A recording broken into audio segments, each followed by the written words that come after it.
Para comprender cómo llegamos al gobierno de Néstor Kirchner, tenemos que ir para atrás en el tiempo y pararnos en el gobierno de Carlos Menem. Carlos Menem gobierna la Argentina entre 1989 y 1999, es decir, a lo largo de dos periodos seguidos. Ya les explicaré por qué. Durante su gobierno se arma, por decirlo así, una gran bomba económica que no le explota a él, sino que termina explotando en el gobierno posterior del radical Fernando de la Rúa. Fernando de la Rúa había llegado al poder eh, representando a un frente conocido como la Alianza. A raíz de esta explosión que se produce en el gobierno de la Rúa renuncia y a través de una asamblea legislativa se termina eligiendo presidente a Duhalde, quien le toca la tarea de prácticamente recoger los pedazos de una república argentina que está destruida por esas esquirlas que ha dejado la bomba de Menem. En este video vamos a analizar exclusivamente el gobierno de Menem. En otros posteriores tomaremos el gobierno de la Rúa y la crisis del 2001 con la gestión de Duhalde en el poder. Ustedes pudieron observar en la diapositiva anterior, es el único presidente argentino que ha ocupado el poder ejecutivo por 10 años seguidos, porque él fue presidente los 6 primeros años por la constitución anterior, después él pide la reforma de la constitución y pide permiso para poder gobernar 4 años más según la constitución del 94. Es decir, el único que ha durado tanto tiempo. Cristina duró 2 periodos de 8. Que les parezca mentira, hoy sigue siendo senador por La Rioja y su última actuación en política fue cuando le ganó en primera vuelta a Kirchner, pero después no se presentó en la segunda, no se presentó en el balotaje. Ya está muy viejito.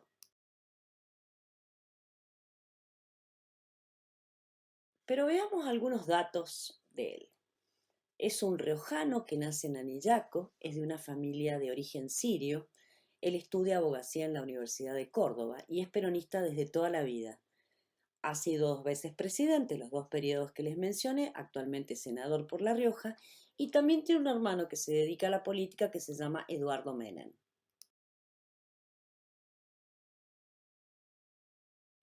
Él se hace conocido defendiendo presos políticos por allá por el año 1955 durante la Revolución Libertadora. Fíjense las características y el cabello largo que tenía en esa época. Trabaja en la CGT de La Rioja, en el año 73 gana las elecciones como gobernador de La Rioja, pero después es detenido en el último golpe de Estado que se llama Proceso, es decir, a partir de 1976, y queda bajo prisión hasta el año 81. En el año 83, ya regresada a la democracia, año en que gana Alfonsín, vuelve de nuevo a ganar como gobernador de La Rioja, y en 1988 se presenta a las internas del Partido Justicialista, a las que gana, y se postula para la presidencia por un frente conocido como Frejupo, de base absolutamente, predominantemente peronista. Estas son imágenes de su casa en La Rioja, una casa a la que llamaron La Rosadita, y acá hay distintas fotos. Suele pasar grandes temporadas últimamente en esta casa. Y respecto a su vida personal, Menem ha estado casado 2 veces. En un primer matrimonio con Zulema Yoma, de la que tuvo 2 hijos, Zulemita y Carlos Jr. Carlos Jr. falleció en un accidente de helicóptero. Y después tiene un segundo matrimonio. Este segundo matrimonio fue mucho tiempo después, se casa con una ex Miss Universo chilena, Cecilia Boloco, con la cual tuvo un hijo que hoy debe tener aproximadamente 16, 17 años, que se llama Máximo. Pero además tiene un hijo extramatrimonial, producto de una relación con una novia que tuvo, que se llama Carlos Nayir Menem y que se hizo conocido a través de un reality de Gran Hermano donde él manifestó que era hijo de Menem y bueno, a partir de ahí Menem lo reconoció y hoy es parte integrante de la familia Menem. ¿Cómo llega a la presidencia? Miren, El presidente anterior a Menem era Raúl Alfonsín, un presidente radical que tuvo una gran cantidad de virtudes y que yo personalmente admiro profundamente porque era un gran demócrata, pero que en economía no le fue bien. Y ustedes saben que los países pobres solemos castigar a quienes no nos da bienestar económico. Bueno, Raúl Alfonsín termina su presidencia y el candidato de Raúl Alfonsín era el radical Angelos. Angelos se presenta a las elecciones compitiendo con Menem. Menem, con un mensaje muy pegajoso y con un mensaje sin decir mucho, sin hablar de cómo iba a hacer las cosas, gana las elecciones por un 47% de los votos contra un 32,45% de la Unión Cívica Radical. En ese momento él estaba casado con Zulema. El divorcio se va a producir durante su primer gobierno de 6 años. Esta imagen que ven acá es un afiche de campaña cuando él era candidato a presidente. Él en realidad, esos pelos largos que tiene, es porque, como buen riojano, quiere semejarse, quiere parecerse a Facundo Quiroga. Y en realidad, con sus rasgos árabes, da por producto una fisonomía muy particular. Esta imagen que ustedes ven acá es el momento en donde él recibe la banda presidencial. Fíjense que es emocionante porque hacía mucho, mucho tiempo que un presidente constitucional, a la izquierda vemos a Alfonsín, que un presidente constitucional no le entregaba la banda presidencial a otro presidente elegido democráticamente. Antes de Alfonsín estuvo el golpe de Estado, el último golpe de Estado conocido como el Proceso, así que era la primera vez en muchísimo tiempo que un presidente constitucional le entregaba la banda presidencial a otro presidente electo por el pueblo. Para entender el gobierno de Menem hay que entender qué está pasando en el mundo. ¿Qué significa en el mundo 1989? 1989 significa un montón de cosas. Por un lado es el final de la Guerra Fría. Rusia, fundida económicamente, cae en esa Guerra Fría por nocaut técnico. Es decir, no es que Estados Unidos la vence, sino que cae por sí misma. Y esto produce una serie de cosas como la caída del muro de Berlín y la sensación de los Estados Unidos de que es la gran ganadora de la Guerra Fría. Además, ganadora a Estados Unidos empieza a imponer sus modelos democráticos y sobre todo sus modelos económicos. A este proceso se lo va a llamar el inicio de algo que es muy cotidiano y muy común en este momento, que es la globalización.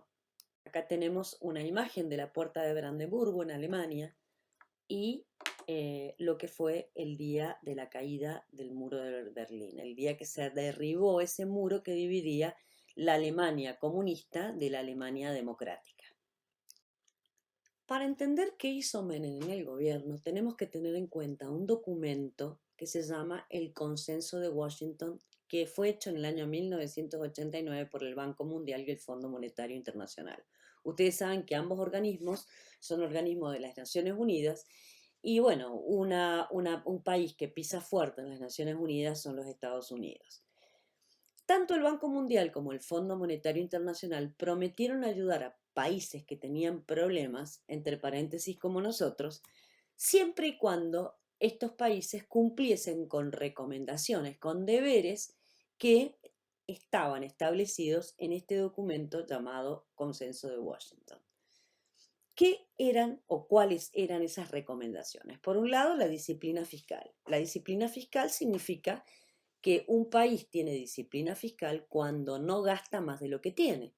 Si en un país, en un estado, entran 100 pesos y el estado gasta todos los meses 200, tenemos 100 negativos que nos lo va a tener que prestar alguien o vamos a tener que hacer algo para poder pagar. Lo otro que aconseja es que con los fondos del Estado, con lo que recaude, se priorice la educación y la salud. Y otra de las cosas que recomienda es reformar los impuestos, es decir, hay que ordenar impuestos porque muchas veces hay muchos impuestos distorsivos, impuestos que impiden que la gente produzca, impuestos que son nacionales, provinciales y municipales y son más o menos parecidos. Es decir, el Fondo Monetario sostiene que los países que tienen problemas tienen que hacer una reforma tributaria. Otra de las cosas que aconseja es el tipo de cambio competitivo. Este es todo un tema, el tipo de cambio competitivo. ¿Qué significa tener un tipo de cambio competitivo? Un país tiene un tipo de cambio competitivo cuando el valor del dólar los atrae para comprar. Ustedes saben que en el mercado internacional la moneda con la cual se hacen todas las transacciones son los dólares. Si en un país el dólar para la gente del país está carísimo, significa que los extranjeros que vienen con dólares van a poder comprar más o menos bienes. Yo creo que más. Si el dólar para la gente está carísimo y vienen los extranjeros con dólares en la mano, y esos dólares valen mucho porque acá en la Argentina el dólar es caro, significa que esa gente con sus dólares en la mano va a poder comprar más. Eso se llama tipo de cambio competitivo. En contraposición, si somos un país donde para los argentinos el dólar es barato, significa que cuando venga el extranjero con un dólar en la mano va a poder comprar menos. Por lo tanto, no tenemos un cambio competitivo. En realidad, esto es como la teoría de la manta corta. Si vos a una manta la estirás para que te tape las piernas, te queda la cabeza descubierta. Y si te pones la manta arriba de la cabeza, las piernas te quedan sin manta. La cosa es llegar a un punto de equilibrio que no sea ni tan imposible para los que viven en la Argentina, ni tan caro para los que son extranjeros y nos vienen a comprar. O sea, tiene que haber un punto de equilibrio. De todas formas, el Banco Mundial recomienda un tipo de cambio competitivo. Otra de las cosas que recomienda son políticas comerciales liberales. O sea, que la Argentina libere su producción y la venda al mundo y a su vez permita que el mundo traiga a la Argentina todo lo que el mundo produce.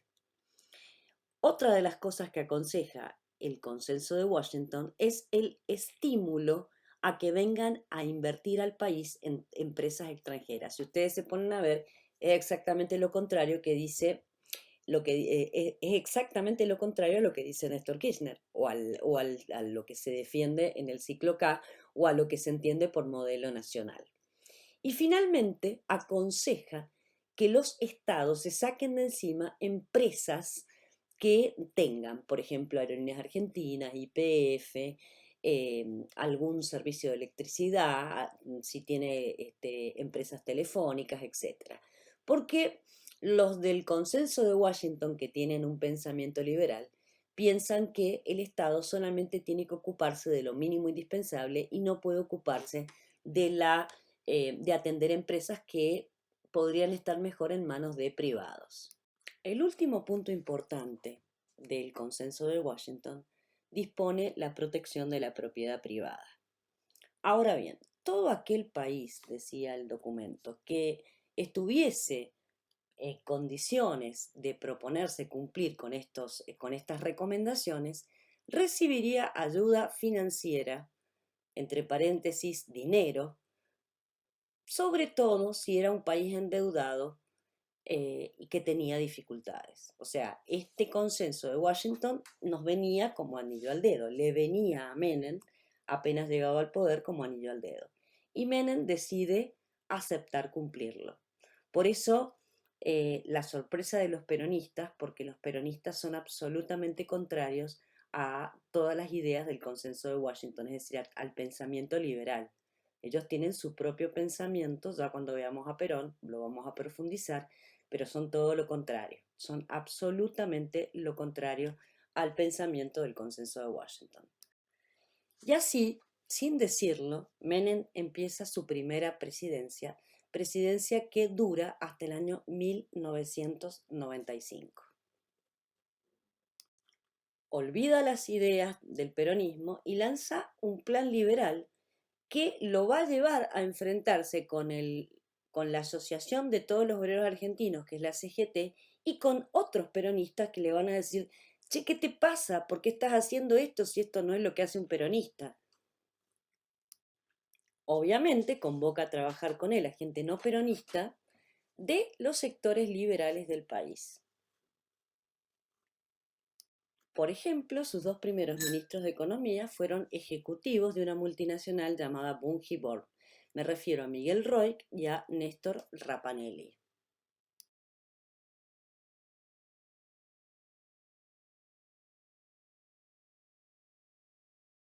El tercer ministro de Economía fue un amigo personal de él llamado Herman González. Ninguno de los tres pudo terminar con un problema que había dejado Alfonsín, que era el problema de la hiperinflación. Una de las medidas más cuestionadas de estos primeros momentos fue que obligó a todos los argentinos que tenían plazos fijos a que dejasen la plata y recibiesen a cambio un papel o bono externo a cobrar en un determinado tiempo. O sea, es como que les quitó los depósitos a plazo fijo y les dio a cambio, no se quedó con la plata, pero les dio a cambio un papel, un bono a cobrar a futuro. Esto fue sumamente cuestionado en los primeros tiempos de Menem. Lo que sí hizo de inmediato fue privatizar todo lo que tenía el Estado como empresa. Llamó a trabajar en las privatizaciones a un mendocino, Roberto Dromi, y a la ingeniera María Julia Alzogaray, y prácticamente vendió todo lo que podía. Yo les voy a mostrar algunas tapas de diario para que ustedes vean. Por ejemplo, vendió YPF, que después lo volvió a comprar Néstor Kirchner. Acá tenemos otra tapa de diario también referida a la venta de YPF. Privatizó todos los ferrocarriles del país. Esto fue una cachetada para los argentinos, que estábamos acostumbrados a usar el ferrocarril como medio de transporte y como medio de traslado de productos de un lugar a otro, sobre todo de los centros de producción al puerto. Bueno, esto fue terrible y hasta el día de hoy los ferrocarriles nunca volvieron a recuperarse. Y miren esta foto que no tiene nada que ver con nada, pero que es histórica. ¿Quiénes están acá en la foto? Está Carlos Menem y está Néstor Kirchner.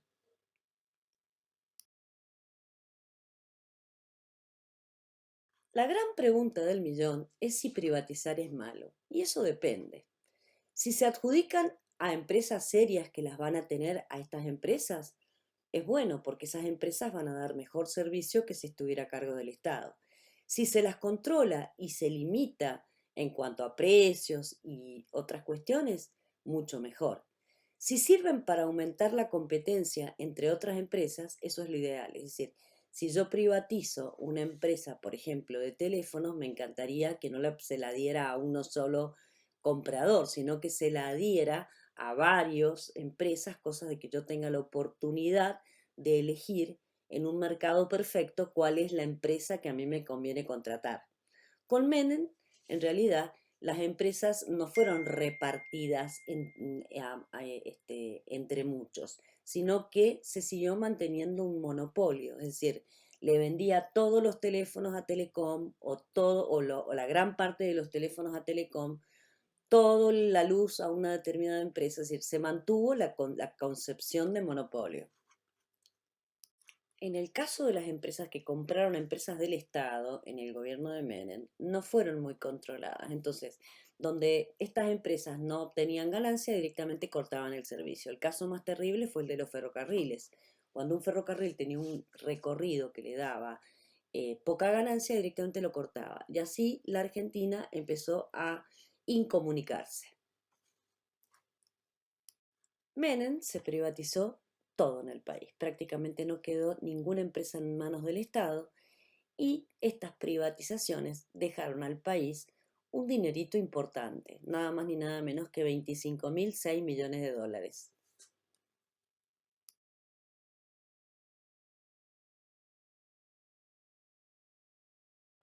Donde realmente no la pegó fue con su ministro de Economía. El primer ministro de Economía, Miguel Roig, se murió en el Ministerio de Economía a los pocos días de asumir. El segundo, Néstor Rapanelli, no le dio en la tecla. El tercero, después de que se le cae el avión donde viajaba, decide renunciar y retirarse.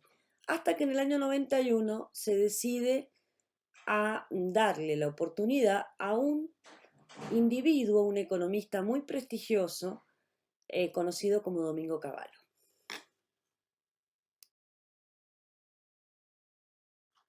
Y Cavallo, sin querer queriendo, le solucionó el problema de hiperinflación que tenía, pero le creó otro.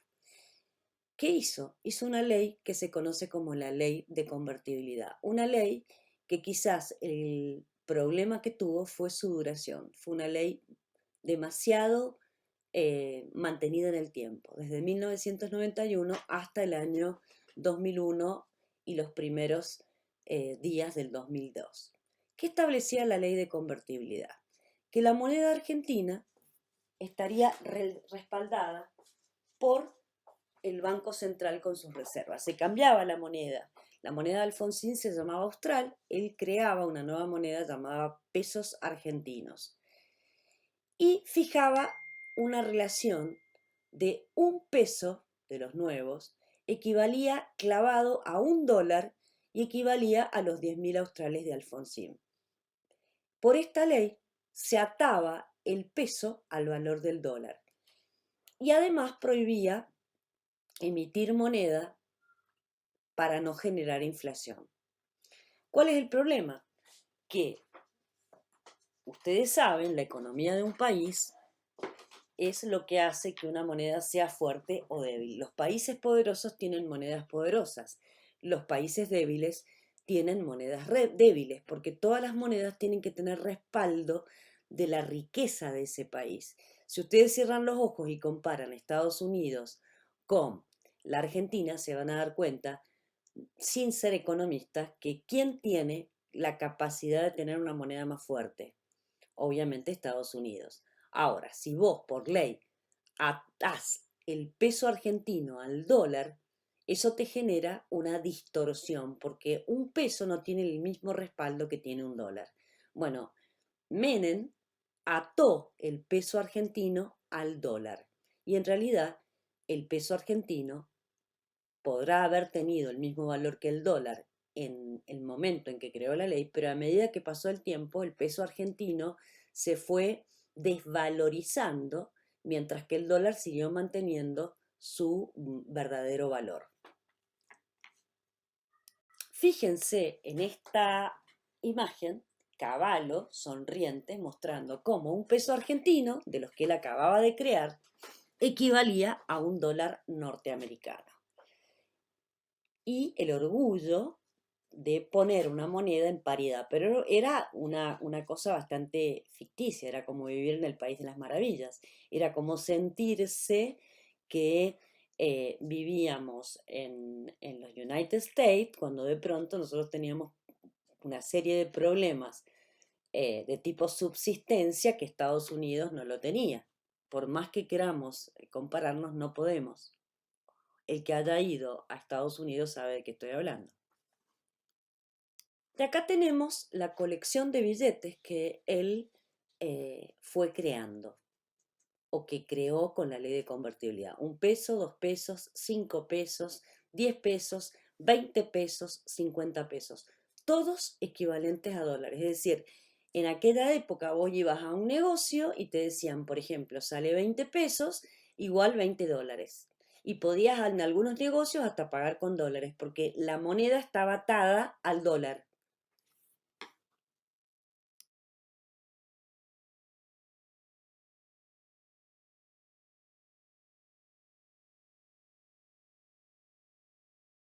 ¿Cuáles fueron los resultados inmediatos? Bueno, los resultados inmediatos fueron maravillosos. La sensación, por un lado, de que había pulverizado la hiperinflación.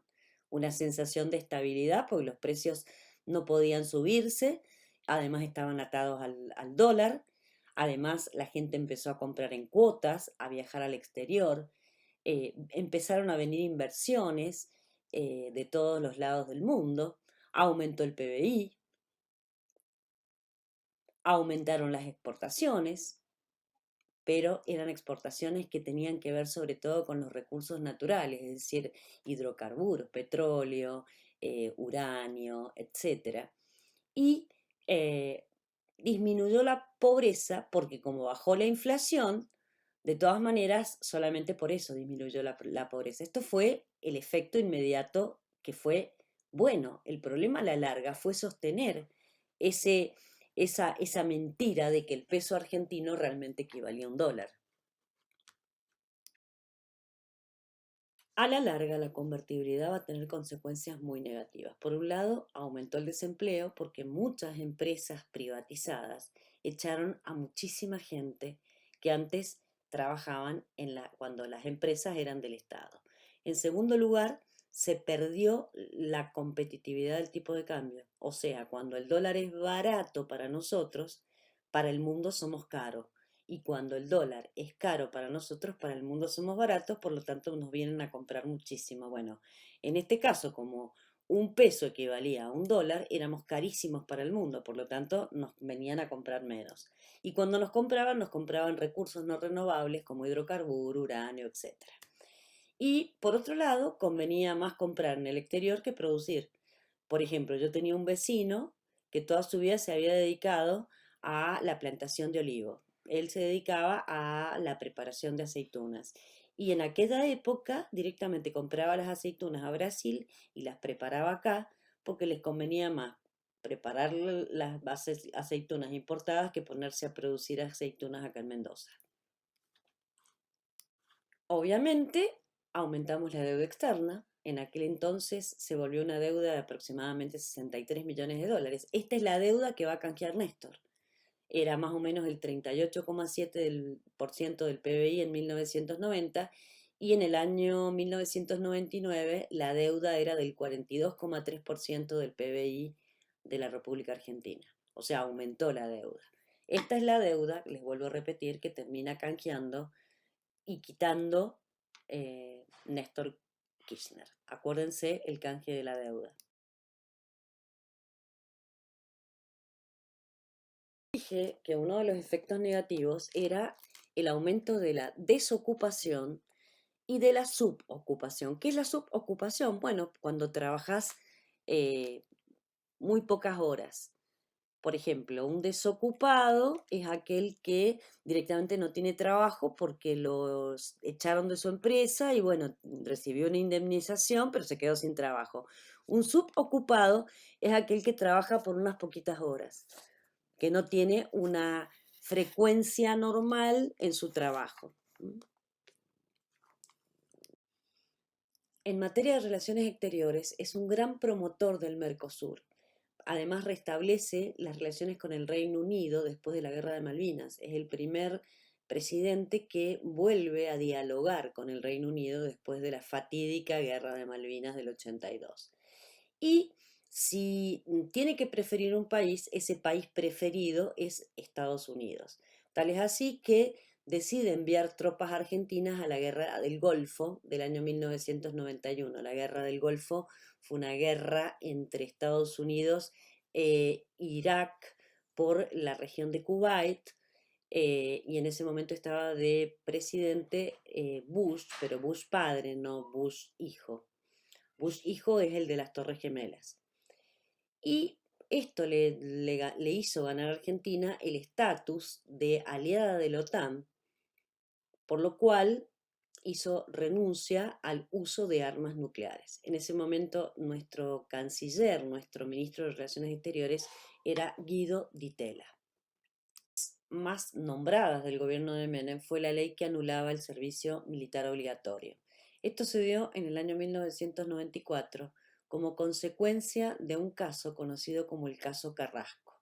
Este soldado que ustedes ven acá, que era el soldado Omar Carrasco, parece que muere a instancias de este subteniente Ignacio Canevaro, que lo habría maltratado con, digamos, ejercicios excesivos durante una noche, y esto generó toda una polémica en torno al servicio militar. El servicio militar era obligatorio para todos los jóvenes varones de 18 años y duraba aproximadamente un año. Bueno, a partir de Menem esto se anula y hoy en día no existe servicio obligatorio, sino servicio voluntario, es decir, se inscribe en el servicio el que quiere. Otro de los asuntos más comentados de su gobierno fue el indulto, indulto significa perdón, a los militares del proceso que habían sido juzgados durante el gobierno de Alfonsín y también a militantes de la guerrilla, es decir, perdonó a un bando y al otro. Y esto lo hace entre 1989 y 1990 en nombre de la reconciliación nacional. Hubo un levantamiento militar que quiso sacarlo del poder a cargo de un general, el general Zaineldin, pero en el caso del gobierno de Menem no pudo y fracasó. También aumentó el número de jueces de la Suprema Corte de Justicia. Eran cuatro y llegó a aumentar a cinco más, llegaron al número de nueve. Le decían la mayoría automática porque esos cinco jueces que habían sido nombrados en la época de Menem eran jueces que aparentemente respondían a él.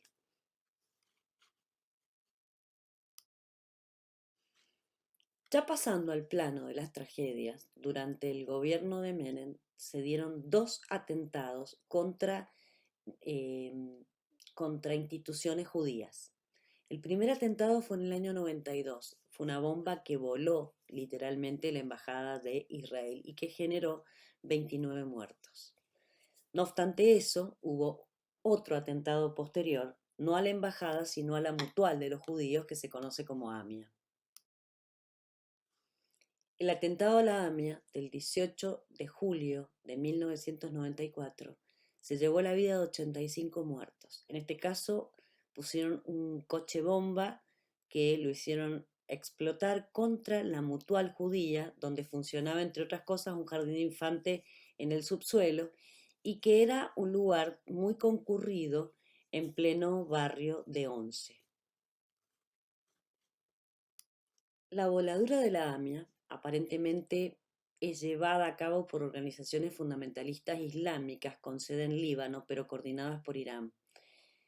Este tema empalma con lo que pasó con el fiscal Nisman. El fiscal Nisman estaba investigando este tema de quién puso la bomba a la AMIA y bueno, en ese interín que estaba investigando, aparentemente se habría suicidado o habría sido asesinado. Hasta el día de hoy no hay claridad al respecto.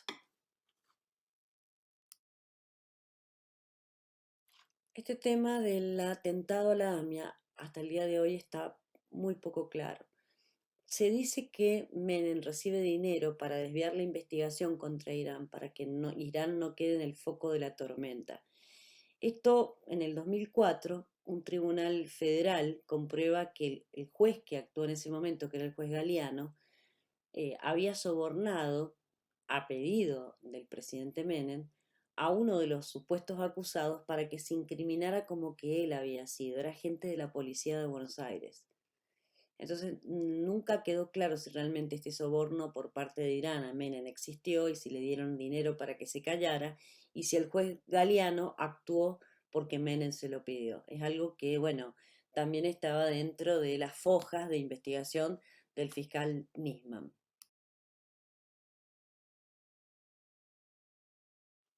Durante el gobierno de Menem también hubieron escándalos económicos y denuncias por acto de corrupción. De todas maneras, cualquiera de ellos no llega a la envergadura de otros que hemos conocido en gobiernos posteriores. Uno de los escándalos de los tantos que hubieron fue el famoso caso de IBM Nación. Es decir, aparentemente IBM, que era una empresa que proveía de servicios informáticos, para poder eh, instalar equipos IBM en el país, tuvo que pagarle a un funcionario argentino una coima.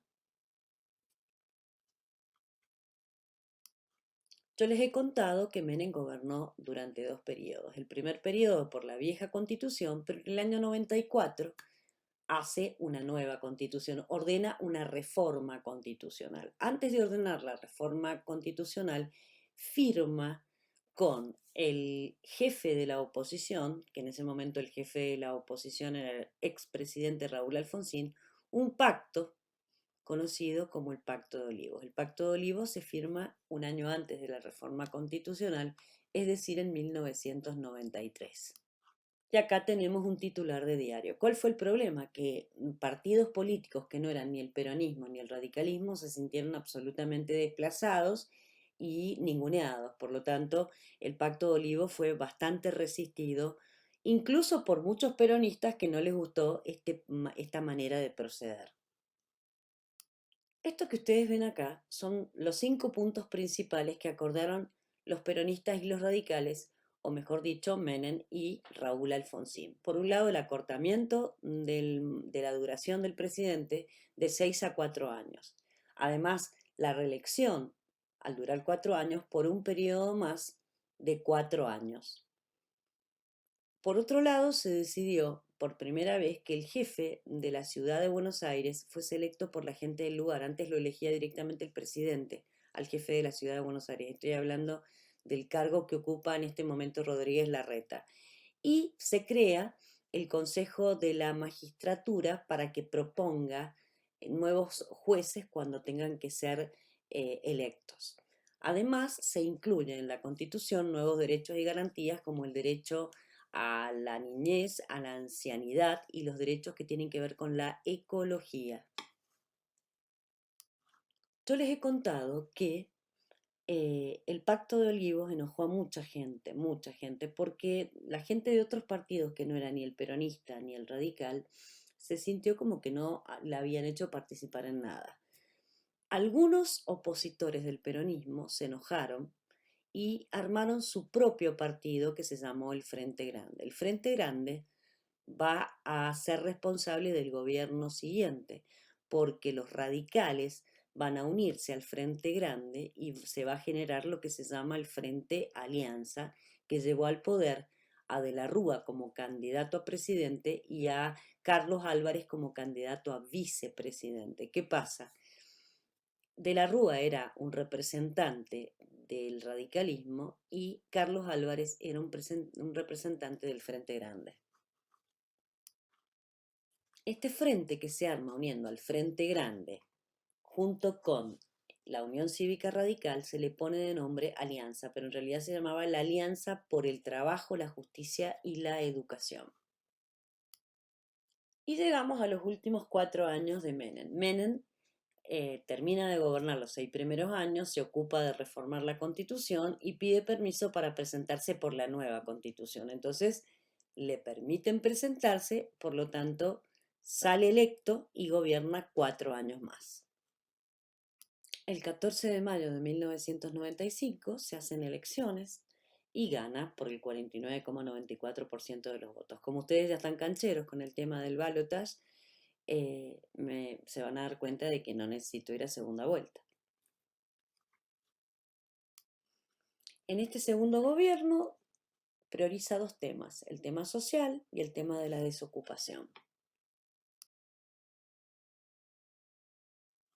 En julio de 1996, Cavallo renuncia, no porque se haya peleado en nada, se va y queda a cargo, como nuevo ministro de Economía, una persona bastante semejante a su pensamiento, que es el ministro Roque Fernández, que sigue con la política de la ley de convertibilidad.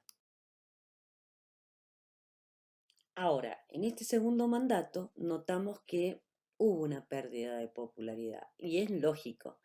Imagínense que llevaba muchos años gobernando y hay un desgaste natural. Además, mucha gente ya empezaba a no gustarle Menem, no le gustaban los negociados y esa gente que no le gustaba a Menem, con tal de que en las siguientes elecciones no ganara Menem, se une a la gente de la Alianza. El tercer trimestre del año 1998 no fue fácil económicamente porque hubo una recesión y ustedes saben lo que significa cuando un presidente tiene que lidiar contra una economía que no le salen las cosas bien y además se conocen nuevos escándalos de corrupción y él intenta volver a modificar la Constitución pero no lo logra. Ya en el año 1997 las cosas le empezaron a salir bastante mal. En las elecciones legislativas de ese año triunfó la Alianza. Esto fue como un balde de agua fría porque empezaron a ver los peronistas menemistas que en las futuras elecciones el menemismo iba a perder. A pesar de que la CGT estaba muy enojada por la política liberal que Menem había propuesto, él pudo controlar al movimiento obrero argentino, a los obreros unidos en la CGT, y durante todo el gobierno de Menem los 10 años, solo le hicieron dos huelgas. ¿Mm? Ahora, que fueron las dos huelgas de 1998, o sea, un año antes de que terminara el gobierno. Ahora, muchos obreros se terminaron abriendo de la CGT, por lo cual la gente del movimiento obrero le responsabilizaba a Menem que los había dividido entre todos, porque estaban los que estaban con Menem y los que estaban en contra de Menem, y dentro de los que estaban en contra de Menem habían muchos subgrupitos. Entonces le decían que él había pulverizado el movimiento obrero que alguna vez había estado todo unido.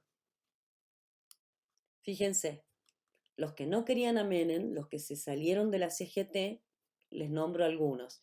El Movimiento de Trabajadores Argentinos, el MTA, la Central de los Trabajadores Argentinos y la Corriente Clasista y Combativa son uno de los tantos núcleos obreros que se fueron desprendiendo de esa CGT obsecuente con Menem, que le decía sí a todo y que a muchos obreros no le gustaba. Otra de las cosas terribles que pasó en esa segunda presidencia fue la muerte de su hijo Carlos. Su hijo Carlos murió el 15 de marzo del 95 en un accidente en un helicóptero que hasta el día de hoy no se sabe bien si lo bajaron o él se atropelló unos cables de la luz, unos cables porque parece ser que venía con el helicóptero bastante bajo. No solamente murió él, sino que murió un acompañante que en ese momento era un tal Oltra, que era un deportista, un corredor de autos. Entre esos restos lo sacaron vivo al hijo de Menem, pero falleció en el hospital. Fue su madre la que empezó con la teoría de que a Carlitos Jr. lo habían asesinado. Y ella decía que los peritos que habían analizado los restos del helicóptero habían encontrado agujeros como si fuesen balazos. En realidad, nunca se pudo demostrar si realmente fue un atentado o fue un accidente. Muchos dicen que fue directamente un accidente. Y esta es una foto en el momento en que lo están llevando al hospital al hijo de Menem.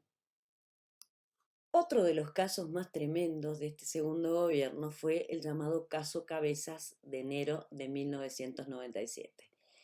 Ese señor que ustedes ven arriba a la derecha era un fotógrafo llamado Cabezas de apellido. Ese periodista, fotógrafo, trabajaba para la revista Gente. El señor que ustedes ven abajo era un empresario corrupto protegido por el gobierno llamado Alfredo Yabrán. Parece que era bastante corrupto. Y Yabrán tenía la obsesión de nunca dejarse sacar fotos. Un verano, estando en Pinamar, Cabezas tuvo la mala suerte de sacarle una foto. Pues, ¿qué hicieron con Cabezas? Le dio tanto fastidio al empresario Yabrán que le hubiesen sacado una foto que mandó a darle una paliza. Con tal mala suerte que a los que le dieron una paliza se le fue la mano, lo mataron y después lo pusieron arriba de su auto e incendiaron el auto. Costó muchísimo demostrar que realmente este asesinato había sido salido de la cabeza de Alfredo Yabrán, pero finalmente se terminó comprobando y cuando lo iban a detener a Alfredo Yabrán, en una estancia de Entre Ríos se pegó un tiro. Los grandes escándalos del segundo gobierno de Menem fue el tema de la venta ilegal de armas hecha por nuestro país, o por, mejor dicho, por nuestro gobierno, a Ecuador y Croacia. Ustedes saben que teníamos una fábrica militar de armas en Río Tercero y que la venta ilegal había que ocultarla. Entonces, ¿qué decidieron?